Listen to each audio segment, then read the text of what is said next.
மாதா தொலைக்காட்சியின் இதய துடிப்பாக திகழும் நேயர்கள் அனைவருக்கும் ஆகாஷின் அன்பு வணக்கங்கள்.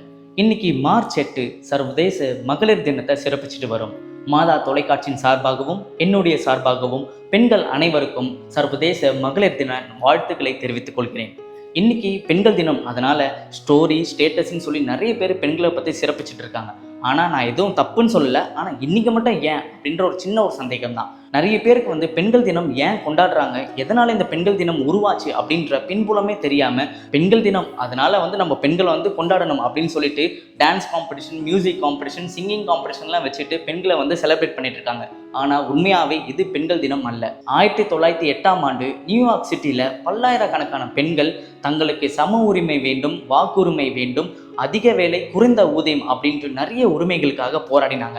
நிறைய பெண்களுடைய கண்ணீர்கள், வேர்வைகள், இரத்த துளிகள் சிந்தி இந்த போராட்டத்தை நடத்தி அவங்களுக்கான உரிமைகளை கைப்பற்றினாங்க. இதன் நினைவாகத்தான் நாம இன்னைக்கு பெண்கள் தினத்தை சிறப்பிச்சுட்டு வரோம். நிறைய பேருக்கு இது தெரியாமலே இருக்கலாம். ஸோ ஜஸ்ட் ஒரு இன்ஃபர்மேஷன் உங்களுக்கு தெரிஞ்சுக்க. அண்ட் இன்னைக்கு நம்மளுடைய நிகழ்ச்சியில் ரேண்டமாக பெண்களை சந்திச்சு அவங்க கிட்ட ஒரு சில கேள்விகள் கேட்டு நாம தெரிஞ்சுக்க போகிறோம். வாங்க நிகழ்ச்சிக்குள்ள போகலாம். சின்ன வயசுல படிக்கிறது கஷ்டம் தெரியாம இருந்தேன். ஆனால் இப்போ படிக்கிறதே ரொம்ப கஷ்டமா இருக்கு. மற்றபடி வேற எதுவும் சொல்லிக்கிற அளவுக்கு ஒன்றும் இல்லை. நெக்ஸ்ட் ஸ்டேஜ் ஒரு வேளை மூவ் ஆன் பண்ணாதே தெரியும் போல.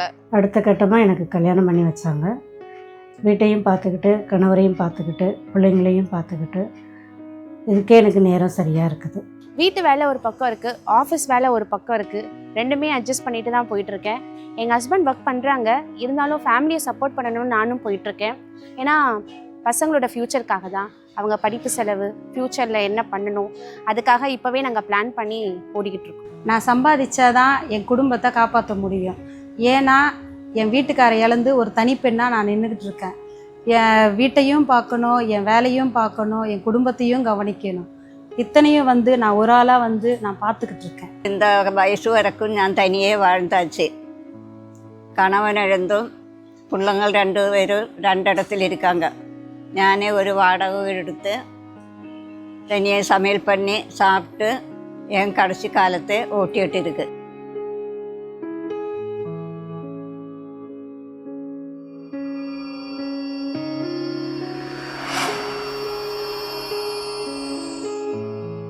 Hello, excuse me. சொல்லுங்க. ஸோ இன்னைக்கு என்ன நாள்னு தெரியுமா உங்களுக்கு? தெரியும். பெண்கள் தினம். பெண்கள் தினம் சூப்பர். ஃபர்ஸ்ட் ஆஃப் ஆல் மாதா தொலைக்காட்சியின் சார்பாக பெண்கள் தின வாழ்த்துக்களை தெரிவித்துக் கொள்கிறேன். நன்றி. உங்களோட ரோல் மாடல் அப்படின்னா நீங்க யாரை சொல்லுவீங்க? எங்க அம்மா. எங்கள் அம்மாவை தான் நான் ரோல் மாடலாக பார்க்குறேன். தோழி ஒருத்தி இருக்கா, அவங்க பேர் வின்சி. ஓகே.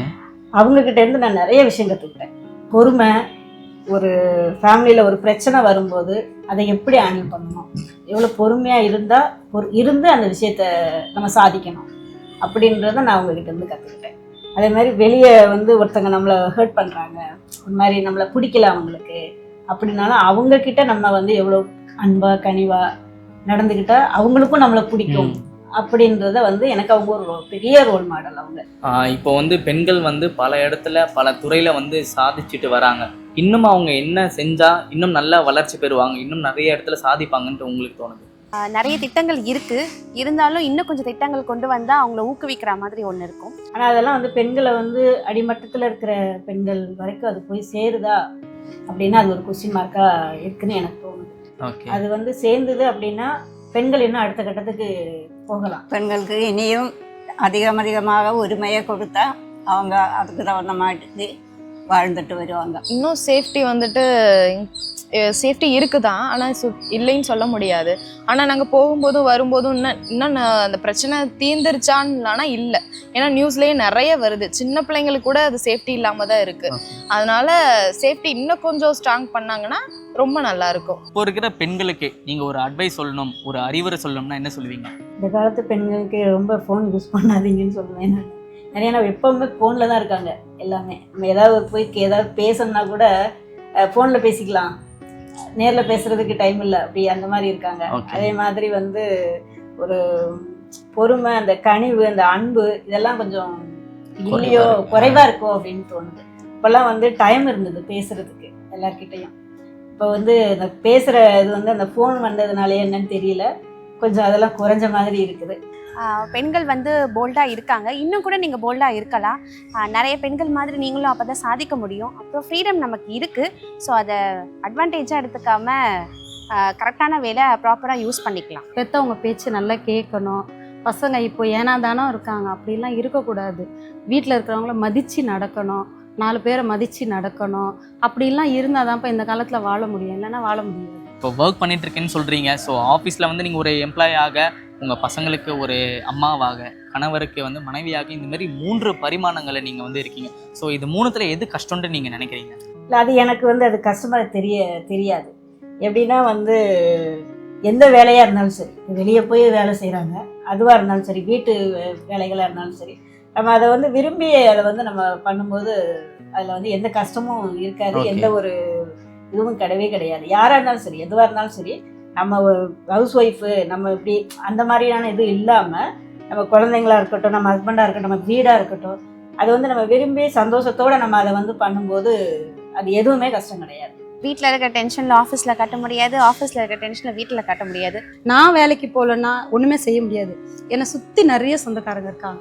எல்லாரும் வந்து நம்மளுக்கு எல்லாமே செய்ய மாட்டாங்க. நான் கஷ்டப்படணும், என் பிள்ளைங்களை காப்பாற்றணும். வெளியிலேருந்து பார்க்கும்போது எப்படி இருக்குன்னு தெரியல. ஆனால் ஒரு பொண்ணுக்கிட்ட கேட்டால் தான் தெரியும் அது எவ்வளோ கஷ்டம் அப்படின்றது. இப்போ எங்கள் வீட்டுக்கார இருக்கும்போது நல்லா இருந்தேன். ஆனால் இப்போ வந்து ரொம்ப கஷ்டம். வேலைக்கும் போகணும், பசங்களையும் பார்க்கணும், அதுங்களுக்கு ஒரு நல்லது கெட்டது நான் தான் ஓடணும். அது என்னால் முடியல. ஆனால் இப்போ தான் எங்கள் வீட்டுக்கார் இறந்துருக்காரு. ஆனாலும் வந்து நான் போராடிட்டு தான் இருக்கேன். இப்போ ஒன்றுமே இல்லை, இதுக்கு மேலே நான் போராடணும். அதுதான் எனக்கு ரொம்ப மெயின்.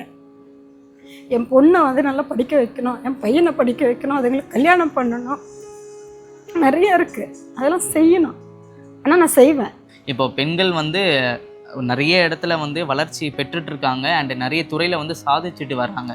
இன்னும் அவங்க கூட இருக்கிற ஆண்களும் சரி, இல்லை அவங்களை சுற்றி உள்ள மற்றவர்களும் சரி, அவங்களுக்கு இன்னும் உறுதுணையாக என்ன செஞ்சால் இன்னும் பெண்கள் வந்து மேன்மை அடைவாங்க, இல்லை வந்து இன்னும் வந்து வளர்ச்சி பெறுவாங்கன்ட்டு நீங்கள் நினைக்கிறீங்க? வளர்ச்சி ஆகிட்டு தான் இருக்காங்க. ஆனால் இது வந்துட்டு ரொம்ப இல்லைன்னு சொல்லுவேன். ஏன்னா இப்போ வந்துட்டு அவங்கள வந்து ரொம்ப கீழே தள்ளிட்டு தப்பாக பேசாமல் இருந்தாலேயே யாருனாலுமே கொஞ்சம் மேலே வந்துடலாம். அவங்களால முடியாதனாலும், அவங்களால ஒன்றுமே முடியாமல் இருக்கும். ஆனால் இன்னொருத்தவங்க பண்ணும்போது அதை வந்து ரொம்ப தப்பாக பேசி அவங்கள ரொம்ப கீழே தாழ்த்தி பேசுகிறாங்க. பாராட்டலனா கூட பரவாயில்ல, குறை சொல்லாமல் இருந்தாலே போதும், அதுவே எங்களுக்கு சந்தோஷமா இருக்கும். பெண்களுக்கு வந்து வீட்டில் இருக்கிறவங்க, சுற்றி இருக்கிறவங்களாம் சப்போர்ட் பண்ணாதான் வந்து அவங்களால முன்னேற முடியும். ஒருத்தர் வந்து தப்பாக பேசினாலும் எதுவும் செய்ய முடியாது. அவங்களுக்கு வந்து கூட இருக்கிறவங்களும் சரி, பேரண்ட்ஸும் சரி, அக்கா தங்கச்சிங்க, அண்ணன் தம்பிங்க எல்லாருமே சப்போர்ட் பண்ணணும். கல்யாணம் ஆனவங்களா இருந்தால் புருஷன் சப்போர்ட் பண்ணணும். அப்போ தான் அவங்களால முன்னேற முடியும், இல்லைன்னா முன்னேற முடியாதுப்பா. அதான் ஒரு சின்ன விஷயமா இருந்தாலும் அவங்கள என்கரேஜ் பண்ணாலே அவங்களுக்கு ஒரு சந்தோஷம் இருக்கா, அவங்க அடுத்த கட்டத்துக்கு போகிறதுக்கு அது ஒரு தன்னம்பிக்கையாக இருக்கும். அந்த ஒரு காரியம் அவங்க பண்ணும்போது இது நீ ஏன் இப்படி பண்ணிட்ட அப்படின்னு அதை சொல்லாமல் இன்னும் நல்லா பண்ணு அப்படின்னு அந்த ஒரு அவங்க நாங்கள் இருக்கிறோம், நான் இருக்கிறேன் அப்படின்னு அவங்க அந்த பெண்களுக்கு அவங்க ஒரு சப்போர்ட் பண்ணாலே போதும். பெண்கள் வந்து நல்ல அந்த என்கரேஜ்மெண்ட் இருந்தாலே பெண்களுக்கு வந்து ஆட்டோமேட்டிக்காக தான் அவங்களுக்கு அது வந்துடும். அவங்களுக்கு உரிமை கொடுத்தா அவங்க அதுக்கு தகுந்த மாதிரி வாழ்வாங்க. ஆண்களுக்கு மேலே பெண்கள் முன்னுக்கு வருவாங்க. அண்ட் உங்களை போல இருக்கிற பெண்களுக்கு நீங்கள் ஒரு விஷயம் சொல்லணும்னா என்ன சொல்லுவீங்க? அவங்க யாரும் வந்து உடஞ்சி போகக்கூடாது. உடஞ்சி போகிறதுனால ஒன்றும் நடக்க போகிறது இல்லை. நான் வந்து ரொம்ப உடஞ்சிட்டேன். ஏன்னா நான் ரொம்ப அழுதுட்டேன். இன்னைக்கு கூட அழுகுறேன் நான். ஆனால் முடியாது, அது ஒரு பெரிய இழப்பு. அது தாங்க முடியாத ஒரு கஷ்டம்தான். ஆனாலும் என்னைய நம்பி 2 பிள்ளைங்களை விட்டு போயிட்டாரு. எல்லாருமே என்ன மாதிரி இருக்கிறவங்க நல்லா வாழுங்க. நம்மளுடைய மாதா தொலைக்காட்சி நேயர்களுக்கு பெண்கள் தின வாழ்த்துக்களை பகிர்ந்துக்கோங்க. மாதா தொலைக்காட்சி நேயர்கள் அனைவருக்கும் பெண்கள் தின நல்வாழ்த்துக்கள். என் நண்பர்களே, இன்னைக்கு நாம சந்திச்ச பெண்கள் எல்லோருமே வந்து ஒவ்வொரு கட்டத்துல ஒவ்வொரு சுமைகளை சுமந்துட்டு செல்றத அவங்க சொல்ற வார்த்தையில இருந்து நம்மளால புரிய முடிஞ்சது. நம்ம கண்ணுக்கு தெரிஞ்சவங்க இவங்க தான். ஆனா இன்னும் தெரியாம உலகத்துல மூல முடுக்கல நிறைய பேர் இந்த மாதிரி தான் கஷ்டப்பட்டுட்டு இருக்காங்க. கடவுள் இயற்கையை படைக்கும் போது ஒரு விதிமுறையோடு தான் படைச்சாரு. என்ன விதிமுறை தெரியுங்களா? பிறருக்காக வாழ்வது. அதனால தான் எந்த ஒரு நதியும் தன்னுடைய தண்ணீரை தானே குடிப்பதில்லை, எந்த ஒரு மரங்களும் தன்னுடைய பழங்களை தானே உண்ணுவதில்லை. அதுபோல தான் பெண்களும். இன்னும் எளிதாக சொல்லணும்னா, ஒரு ஆண்கிட்ட போயிட்டு உனக்கு ஏதாவது செய்யணுமா, ஏதாவது வேணுமா அப்படின்னு நீங்கள் கேட்டிங்கன்னா, அவன் வந்து கண்டிப்பாக எனக்கு வந்து கார் வேணும், பைக் வேணும், எனக்கு நல்ல ஒரு ட்ரெஸ்ஸு வேணும், ஃபேமிலியில் ஒரே ஸ்ட்ரெஸ்ஸாக இருக்குது, நான் ஃப்ரெண்ட்ஸோட போய் என்ஜாய் பண்ணணும், நான் கொஞ்சம் ரிலீவாக இருக்கணும் அப்படின்னு சொல்லிட்டு தனக்கான விஷயத்த மட்டுமே கேட்பான். ஆனால் இதே ஒரு பெண்ணிடம் நீங்கள் போய் கேட்டிங்கன்னா, எங்கள் அப்பா அம்மாவுக்கு ஏதாவது நான் செய்யணும்னு ஆசைப்பட்றேன், என் பிள்ளைங்களை வந்து நல்லபடியாக கரை சேர்க்கணும்னு ஆசைப்பட்றேன், அவங்களுக்கு ஒரு நல்ல படிப்பை கொடுக்கணும், நல்ல உடைகளை கொடுக்கணும், என் கணவர் வந்து தினமும் குடிச்சிட்டு வராரு, அவர் அந்த குடிப்பழக்கத்துலேருந்து வெளியே வரணும், கணவர் வந்து கோயில் பக்கமே வர்றதில்லை, அவருக்கு வந்து நல்ல ஒரு புத்தியை தாங்க அப்படின்னு சொல்லிட்டு தனக்கு எதுவுமே கேட்காம தனக்கு ஒரு வாழ்க்கை இருக்கிறதுன்னே மறந்துட்டு குடும்பத்துக்காகவும் தன்னை சுற்றியுள்ளவர்களுக்காகவும் மட்டுமே யோசிக்கக்கூடிய ஒரே நல்ல உள்ளம் யாருன்னு கேட்டிங்கன்னா அது பெண்கள் மட்டும்தான். இதை விட வேற என்னங்க சிறந்த எக்ஸாம்பிள் நம்மளுக்கு வேணும்? கடவுள் வந்து இயற்கைக்கு பிறருக்காக வாழணும்ன்ற ஒரு குணத்தை கொடுத்தது போல பெண்களுக்கு என்ன நினைச்சாரோ தெரியல, இயற்கையாவே பிறப்புல அவங்களுக்கு இந்த குணத்தை விதைச்சிட்டாருன்னு தான் சொல்லணும். மீண்டும் மற்றொரு சிறப்பு நிகழ்ச்சியில் உங்களை சந்திக்கும் வரை உங்களிடமிருந்து விடைபெறுவது உங்கள் ஆகாஷ்.